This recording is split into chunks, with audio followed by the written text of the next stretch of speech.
So there's nothing to cry about. And Muslims today, we have to stop crying and wallowing around in the valley of despair and cry about our future. You have to deal with him. Cry about our future. Cry about our situation. We have to stop this. And we have to raise ourselves up to deal with our situation. La khawfun alayhim wa la hum yahzanun. There is nothing for them to fear in the life of this world now or in the future, and there is nothing for them to be sad about. When it speaks about awliyaullah, who does it speak about?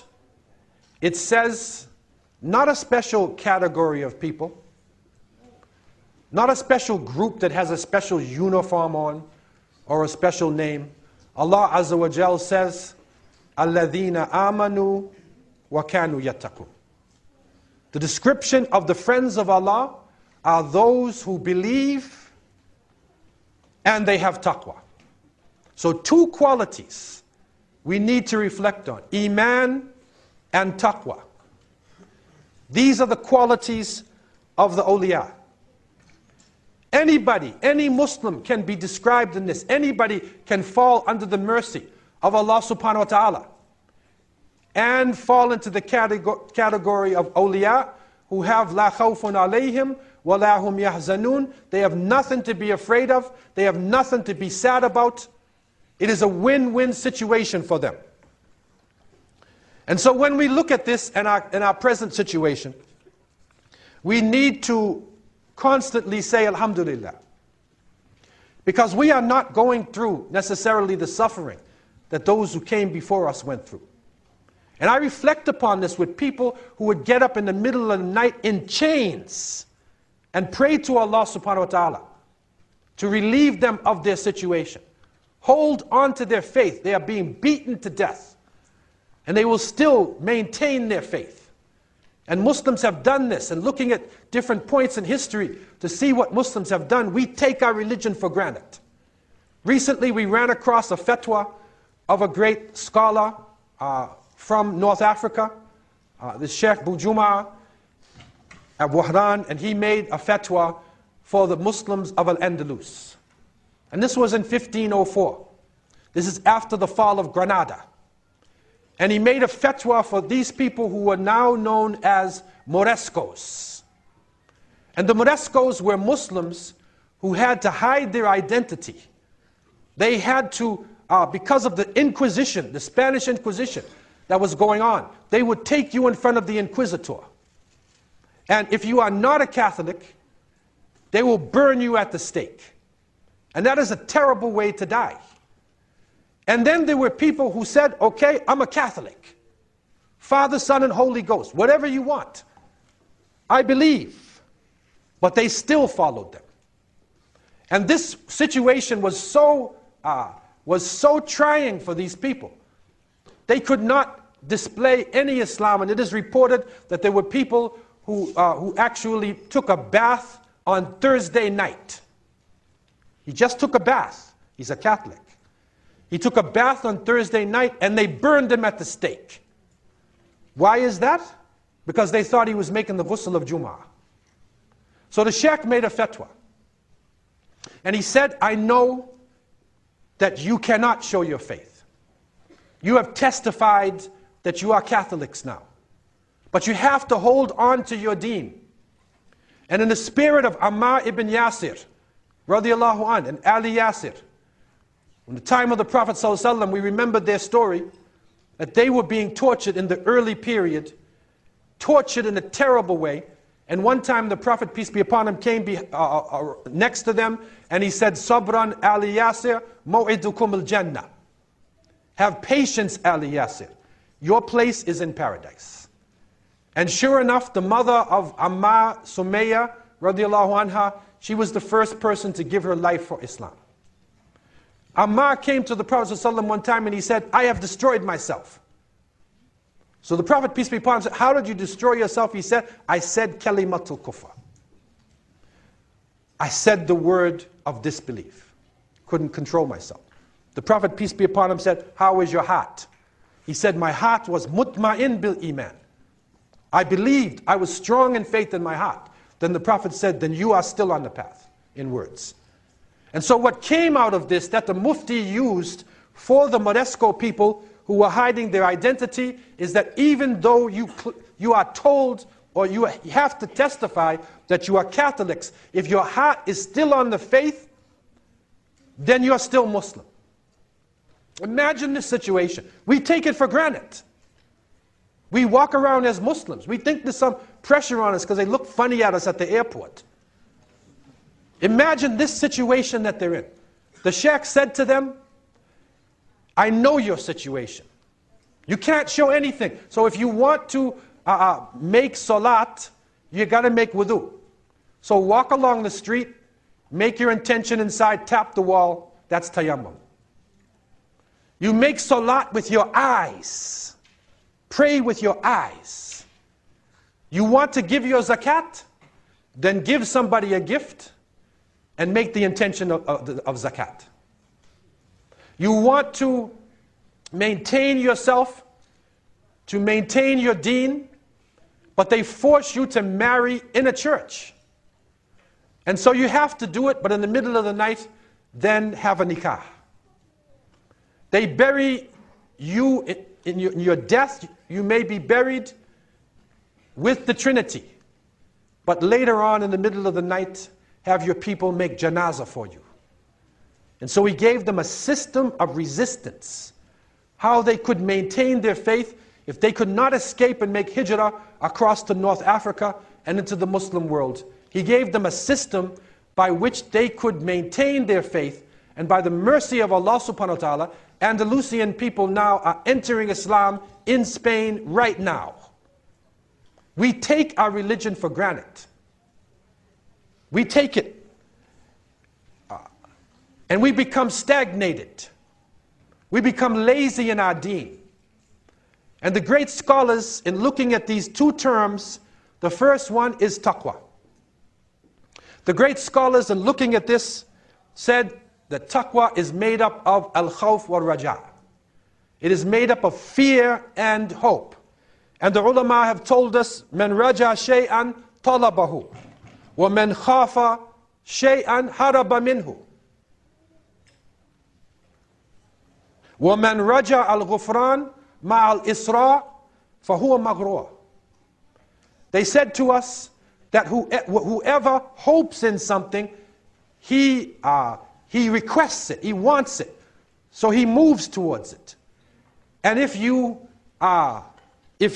fear something, then you run from it. So there's action involved in this. You're stimulated one way or the other. But whoever asks for forgiveness and continues to do wrong, that person is deluded. That person is in a state of deception. They are in an illusion. And this is the situation that Muslims find themselves in many parts of the world. And the evil one, wa'iyadhu billah, is coming at us in a way that probably he never came to people before. To make us feel satisfied with the life of this world, satisfied with our religion. We strive to a certain extent. You will see Islamic movement. We will put on the clothes, we will make the slogans, we will make salat, and we will do what appears to be, you know, our fundamentals of Islam, and then we relax. And we say, I'm over. We are the successful ones. We are firqatun najiyah. We are the one who will enter paradise. Then we start to relax. We become stagnated. But the scholars have shown us that your taqwa stimulates you. If you fear Allah Azza wa Jal, you hope in His mercy, you strive for this consciousness, it's action. You are involved in your action. Once you become stagnated, once you slow down and stop and feel that you made it, then you're deceived. This is the delusion now that we need to consider when we take things for granted. Some people are fooled by their families. And we see it very often happen. They will say, well, I come from a part of the world where there's Muslims, there's great madrasas. I don't have to study. I don't have to give sadaqah. My mother used to give sadaqah. So the earthquake happened in Haiti. So people are suffering. I don't have to give toward this. The United Nations will give toward this. Why do I have to do anything to help the poor? The people are suffering in Gaza. They are surrounded. But why do I have to, they'll make it out. I have to deal with my own family. Because my father was a great struggler. My mother used to give sadaqah. So we think because of our family that it is all right, but we are being deluded. Never forget the story of Nuh alayhi salam. His own son turned against him. Look at the case of Ibrahim alayhi salam. His father was an idol maker. Turned against him. Lut alayhi salam, his wife turned against him. And so your family, this is not enough. Your generation, because you speak a certain language. You come from a certain part of the world. That is not enough now. We are being deluded and should be involved in consistent action. Some people have good deeds and bad deeds. They think that their good deeds will be enough for them. They make istighfar 100 times after Salatul Fajr. And they think that because they've made their istighfar, they count their things. They go to Mecca and they count. Okay, now I'm in the masjid, Masjid al-Haram in Mecca. That's 100,000 times. And then I'm praying a Jamaat prayer. That's time 27.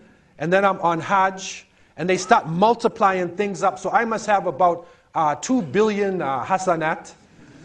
So now I can go home. I can do what I want. I can swear, drink some alcohol, fornicate. Because I got 2 billion hasanat. So like my scale is going to be so heavy on one side that, I can do what I want because it's still not tipping up. He is being deluded. He's being fooled. He thinks that he is successful. But the shaitan, wa'iyadu billah, has scooped him up and has taken him off the path. Other people, they're even in a deeper situation. And this is something that we need to study. Go over it over and over again. Try to understand what is happening to us in this section. There are some people who study the books and they know about deception. They can tell you, but they don't apply it to themselves. They will tell you all the verses, all the ayahs, but they don't do it themselves. They just intellectually know it. And they forget that Allah says, when He speaks to us about the soul, قَدْ أَفْلَحَ مَنْ زَكَّاهَا وَقَدْ خَابَ مَنْ دَسَاهَا. That the one who is successful is the one who purifies his soul. And the one who leaves his soul, that is the person who will be unsuccessful, and that is the person who will be defeated. And so it is action. It's not enough to say it. Then we have another group that's even deeper than that. We have another group who claim that you should not only say it, but you should do it. And they talk about action, and they will do some of the things, but they don't apply it completely to their hearts. They leave their heart alone. They practice Islam on the outside, and you will see them. They will make salat first in line. They will fast in Ramadan. They will have the clothes of Islam. They will have the appearance. They claim to be the successful Muslims, but he's jealous. He's jealous of you. He has this evil spirit. He looks at you, and instead of trying to find, some way to help you, he's trying to find out what's wrong with you. Brother, your pants are too long. Your beard. Sister, there's a little hair sticking out of your khimar, sister. This is not right. And they will look for faults that you're doing. And instead of giving you nasiha to support you, you find something wrong with your brother and your sister, and you try to help them, they will use it against you to try to bring you down. This person is also deluded. A person on the path who thinks that they're 100% Muslim. But they are being deluded. And a person who doesn't even look like them, who may seem like a simple person, that person may be the one on the path.